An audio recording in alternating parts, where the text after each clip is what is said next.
Alright guys, how's it going? Rooster here in Tennessee. Just a little impromptu video here. This is something I get asked a lot, and I figured I'd do a video covering it. Actually, somebody just sent me a text message a minute ago bringing this up. And what I want to talk about is people buying radios, out-of-the-box radios, and trying to hook an amplifier to them. Okay, simply put, brand new stock radios are not typically designed to work with an amp, and it really doesn't matter what kind of amp you've got, whether it be low drive, high drive. It doesn't really matter.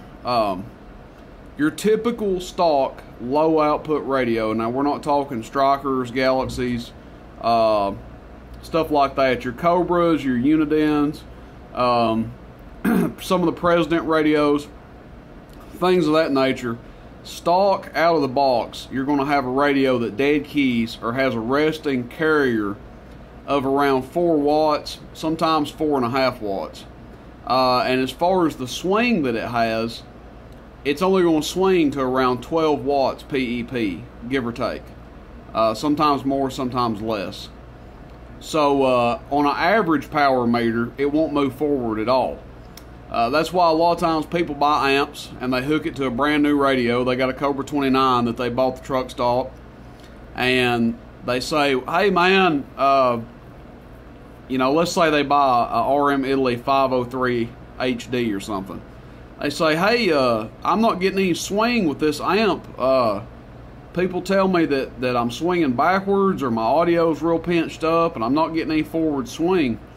Well, that's because you're dead keying 4 watts into it, and on average it's only barely pulling forward. You don't have any swing at all. Your PEP, you're only swinging to 12 watts or so PEP. So a couple things happen.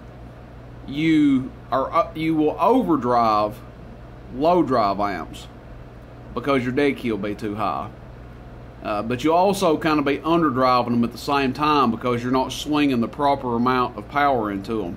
So you take a 503 HD RM Italy, for instance. Ideally, with that amp, if you're going to run that amp, you want to have around a 2 watt dead key, max 2.5, and swing, between 25 and 35 watts PEP. Now that's not possible with a stock radio. Even if you have a Striker or something, I don't think they'll swing like that out of the box. You're going to have your radio modified by somebody. You can call it a swing kit, whatever you want to call it. Some people call it super mods. There's different stuff people do to where you can turn your carrier down and you don't lose your forward modulated power. Like this radio in front of me, I can turn the dead key all the way down and it swings the same, or I can turn it all the way up and it swings the same. From 0 to 8 watts resting dead key, this radio is going to swing the same. That's what a lot of people don't understand. When these amp builders and manufacturers are making these amplifiers, they're not intending on you running them with a stock radio. If you look in the paperwork for a RM Italy 503 HD, I believe it says 35 watts PEP maximum, and I think it says AM, which when they say AM, they're referring to dead key. I think it says 2 watts, 2.5, something like that. But that's kind of what I want to talk about in this video, because there has been some people out there messaging me and they say, hey, what amp can I hook to a stock Bearcat 980?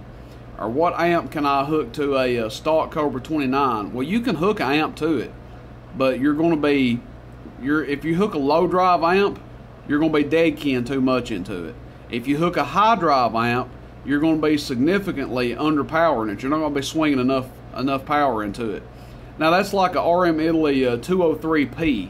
Around 15, I've seen people put 25, 30 watts into them, but I think recommendations 15 to 20 watts.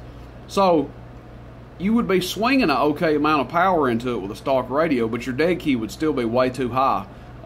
You put a 4 watt dead key into a RM Italy 203P, you're not going to have an amplifier very long. You'll end up blowing it up. So just food for thought, guys. I know that's probably common knowledge to a lot of people out there, but a lot of people it's not. And I'm not knocking anybody or or talking down to anybody, and I'm certainly not trying to sound condescending or like a know-it-all in this video.